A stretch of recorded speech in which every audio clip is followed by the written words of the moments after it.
حضرت ابراہیم علیہ السلام کی ہی دعا لیتے ہیں جی. حضرت ابراہیم علیہ السلام نے مختلف مواقعوں پر مختلف دعائیں مانگی ہیں.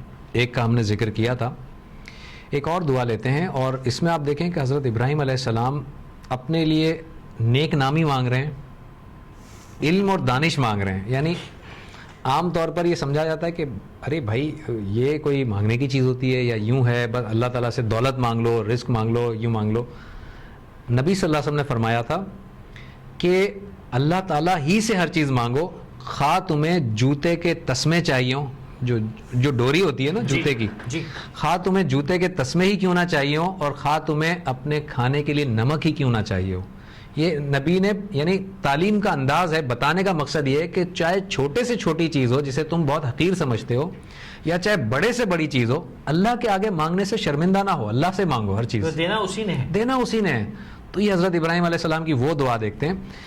یہ سورہ شعراء ہے جی, سورہ شعراء آیت نمبر 83, 84 اینڈ 85, 3 آیات پر یہ مشتمل ہے.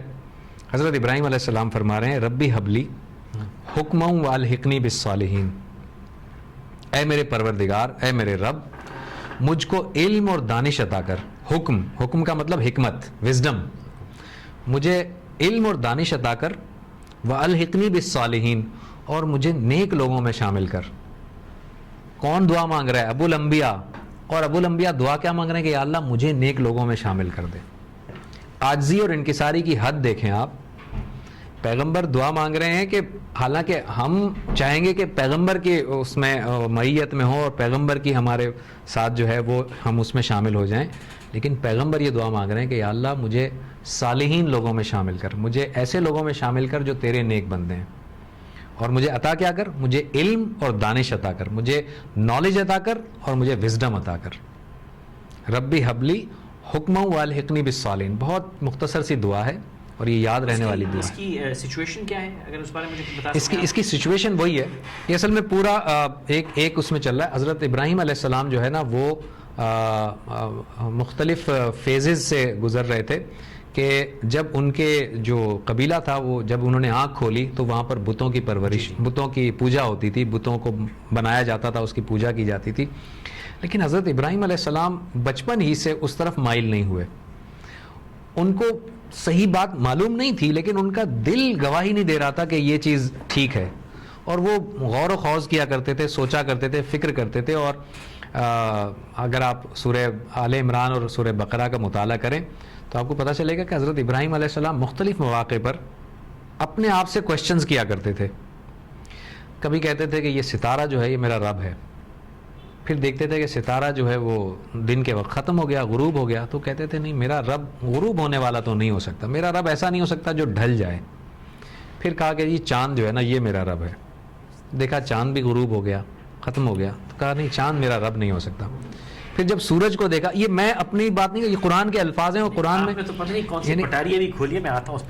یعنی قرآن مجید حضرت ابراہیم علیہ السلام کا جو ہم کلامی ہے آپس میں, جو اپنے آپ سے جو کلام کرنا ہے اس کو نقل کیا ہے قرآن نے. پھر حضرت ابراہیم غور کر رہے ہیں, پھر دیکھا سورج نکلا تو کہتے ہیں کہ بھائی یہ میرا رب ہے اور یہ بہت بڑا ہے اور بہت روشن ہے, اور پھر وہ بھی غروب ہو جاتا ہے.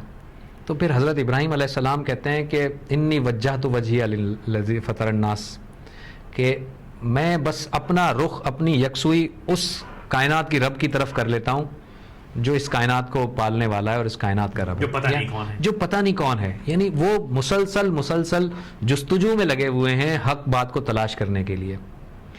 تو اسی پیرائے میں یہ ساری باتیں, اور بھی بہت ساری باتیں, اس میں یہ ایک بات ہے کہ میرے رب. جو میں چاہوں گا آپ سے تھوڑی سی اس پہ تکرار کرنا یا بات کرنا, کلام کرنا. آپ نے فرمایا کہ بچپن سے ہی جانتے نہیں تھے لیکن ایکسیپٹ نہیں کرتے تھے برائی کو اپنے ارد, اور یہ نبی پاک صلی اللہ علیہ وسلم کی سیرت میں بھی ہے. بالکل ٹھیک ہے, یہ نہیں پتا تھا کہ نبی ہوں, لیکن صادق بھی تھے, امین بھی تھے, اور سوال کرتے تھے, چاہے غار میں جا کے اکیلے بیٹھے سوچ رہے ہیں, سمجھ نہیں آ رہی لیکن سوال تھا. آج ہم بڑی ہم ایکسیپٹ کر لیتے ہیں برائی کو, یہ تو حالات ہیں بھائی, مان جاؤ, کیا کریں, مجبوری ہے, اب بھائی پاکستان میں رہنا ہے تو ایسا تو ہوگا, یہ تو کرنا پڑے گا. ہم اس کے خلاف اپنے دل میں بھی سوال نہیں لاتے. ایک تو میں چاہوں گا اس کی تھوڑی سی اور الیبریٹ کیجیے اس کو. دوسری بات جو آپ نے فرمائی کہ حضرت ابراہیم علیہ السلام سوال کرتے تھے اور کبھی ستارے کو کبھی چاند کو، اپنے آپ سے بات کر رہے ہوتے تھے، اپنے آپ سے غور و خوض آپشنز کو ایویلیویٹ کرتے تھے. مقصد میرا کہنے کا یہ آپ سمجھ گئے یہ فطور کہاں جا رہا ہے. آپشنز کو ایویلیویٹ کرتے تھے. آج ہم بغیر آپشنز کو ایویلیویٹ کیے ہوئے ہم یہ کہتے ہیں کہ میرے پاس حکمت آ گئی، عقل بھی ہے اور دانش بھی ہے، کیونکہ میں ایک مسلمان کے گھر پیدا ہوا اور اب میں مسلمان ہو گیا. میں نے کوئی آپشن پہ سوال نہیں کیا. میں یہ نہیں کہہ رہا ہوں کہ اس آپشن میں کچھ ہے، لیکن سوال کر کے سمجھ تو لو ایک بار کہ نہیں ہے. صحیح. تو ابو الانبیاء کو بھی یہ سوال کر کے اس لیول پہ آتے ہیں. اگر میں کوئی غلطی کر رہا ہوں بالکل ٹھیک ہے، تصحیح کیجیے گا. بالکل ٹھیک کہ ہے، پھر اللہ تعالیٰ کہتا ہے کہ لاؤ اب میں تمہیں بتاتا ہوں تمہارے سوالوں کا جواب. بالکل صحیح ہے. تو پھر سمجھ پاؤ. اور اس کو میں کہتا ہوں کہ میری سمجھ میں وہ ہے ایمان لانا. جب ہر چیز کو سمجھ کے گزر کے پھر جب صحیح چیز سامنے آئی تو ہاں اب یہ مکمل ایمان ہے. تو میرے ایمان ہے تو بالکل یہ ہے، بالکل یہی بات. ظاہر ہے کہ یہ تو ایک بہت بالکل یعنی جو اللہ تعالیٰ جو چاہتا ہے نا کہ میرا بندہ ایسا ہو، یہ آئیڈیل سچویشن تو یہی ہے کہ آپ ہر وقت اپنے آپ سے جنگ کر رہے ہیں، اپنے آپ سے جنگ کر رہے ہیں آپ کہ نہیں یہ بات غلط ہے، غلط ہے. وقت کہ گھل جائے میرے اندر گھل، بالکل ٹھیک ہے، یہ بات غلط ہے. ہاں یہ ضرور ہے کہ آپ نے جیسے کہ کہا کہ ہم جو ہے وہ اس کو برائی کو بھی ایکسیپٹ کر رہے ہوتے ہیں. جی ہاں. تو اس پہلی بات تو یہاں پر یہ کہ ظاہر ہے کہ ایک انبیاء کا لیول ہے اور ایک عام آدمی کا لیول ہے، لیول میں فرق ہے. ہماری سوال کے لیول پہ نہیں یہ تو اس طرح کہ میں سوال ہی نہ کروں. نہیں میں کچھ اور بات کہنا چاہ رہا ہوں. ایک تو لیول کا فرق ہے کہ انبیاء کا جو ویژن ہے، انبیاء کا جو وزڈم ہے، انبیاء کی جو صبر کی صلاحیت ہے، جو قربانی کی صلاحیت ہے، ظاہر ہے کہ وہ اس کا کوئی میچ نہیں ہے. جیسا آپ نے پچھلے ویڈیو میں فرمایا تھا کہ جتنے بڑے آپ گہرائی ہوں گی، جتنے عظیم ہوں گے، اتنا ہی بڑا امتحان ہوگا. ایک تو وہ ہے، لیکن اس کا مطلب قطعی یہ نہیں ہے کہ ہم جو ہے ہم یہ کہیں گے یار میں تو عام سا بندہ ہوں، نہیں میں تو ہاتھ نو ایسا نہیں. اگر ایسا ہوتا تو پھر کیوں کہا جاتا کہ لقد کان لکم فی رسول اللہ اسوۃ حسنہ، کہ تمہارے لیے نبی صلی اللہ علیہ وسلم کی زندگی بہترین نمونہ ہے. ہمیں کیوں کہا جاتا کہ وہ ان کی زندگی کو فالو کرو، ان کو نمونہ بناؤ؟ کیوں کہا جاتا؟ کہا ہی اس لیے گیا کہ بھائی ان کو دیکھو اور جیسا وہ کرتے ہیں، جس طرح سے انہوں نے زندگی گزاری اس طرح سے گزارنے کی کوشش تو کرو. اس طرح سے کوشش تو کرو کم از کم. ہم نے تو جستجو ہی چھوڑ نہیں، یہ تو ریکوائرڈ ہی نہیں ہے نا، یہ تو ہے ہی نہیں. اور پیغمبر کہہ رہا ہے کہ مجھے حکمت دے، مجھے حکمت دے، مجھے علم دے، مجھے حکمت دے، وزڈم دے، اور مجھے صالحین لوگوں میں شامل کر. آج کل تو ہم یہ ہوتے ہیں کہ پیسے والے میں شامل کر، بدنامی کی خیر عزت آنی جانی ہے، پیسہ ہونا چاہیے. پیسے والے میں شامل کر، ایک تو یہ بات. اور دوسرا ہے کہ آج کل مطلب علم اور حکمت تو میرے اوپر ختم ہو گئی ہے نا. مطلب میں کسی کو گنتی میں نہیں لاتا. ایک تو پیسے والوں میں شامل کر وہ الگ ہے، ایک یہ کہ جی میں مجھ سے زیادہ جانتے ہو آپ. یار میں جانتا ہوں، مطلب میں آپ کو صحیح بتا رہا ہوں فیصل صاحب، میں کسی کا نام لیے بغیر بتاتا ہوں کہ بڑے بڑے اسکالرز سے میں نے جب بات کی، ان کا جو ٹون، ان کا جو ایٹیٹیوڈ ہے نا، وہ یہ ہے کہ یار آپ کیا جانتے ہو، میں جانتا ہوں، آپ کو کیا پتا. یہ ابو الانبیاء کے الفاظ ہیں کہ یا اللہ تو مجھے علم عطا کر، تو مجھے حکمت عطا کر. بلکہ چھوٹی سی بات اس میں اور ایڈ کر دوں کہ بالکل اسی طرح کی نبی صلی اللہ علیہ وسلم کی بھی ایک دعا ہے، اور بڑی مشہور دعا رب زدنی علما، جو ہم اکثر سنتے ہیں. جی رب زدنی علما، یہ سورہ طٰہٰ میں موجود ہے. یہ دعا سورہ طٰہٰ کی آیت نمبر 11 میں ہے. رب زدنی علما، یہ 11 نہیں 114، آیت نمبر 114.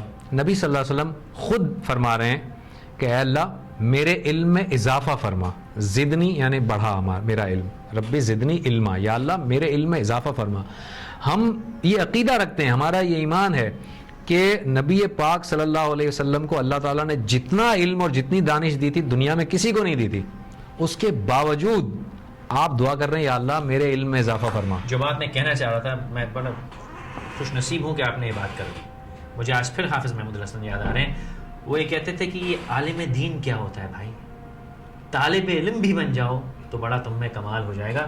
اگر نبی پاک صلی اللہ علیہ وسلم کہہ رہے ہیں کہ مجھے میرے علم میں اضافہ رب زدنی علما، جن کے لیے دین بنا، جن کے لیے کائنات بنائی گئی، جن کے لیے میں بتاؤں سرکار دو عالم وہ کہہ رہے ہیں کہ مجھے علم دے. اللہ تعالیٰ میں جسارت کرتا ہوں کہ میں اتنا بڑا، مجھے پتا ہے کہ اس پہ ہم دونوں کی یہاں پہ جو کامنٹس ہوں گے وہ خطرناک ہوں گے، لیکن کیا مجال میری، میں اپنے لیے کہہ دیتا ہوں، کیا مجال میری کہ میں کہوں کہ میں عالم ہر چیز میں جان گیا. عالم بہت بڑی بات ہوتی ہے. میں تو صرف یہ کہہ رہا ہوں کہ عالم کہنا تو ایک بہت بڑی بات ہے. میں تو اگر صرف یہ بھی اپنے دل کے اندر بھی رکھتا ہوں نا کہ یار مجھ سے زیادہ تھوڑی جانتے ہیں یہ, میں جانتا ہوں کسی معمولی سی بات پہ. اللہ تعالیٰ کو یہ بات انتہائی ناگوار ہے, انتہائی ناگوار ہے.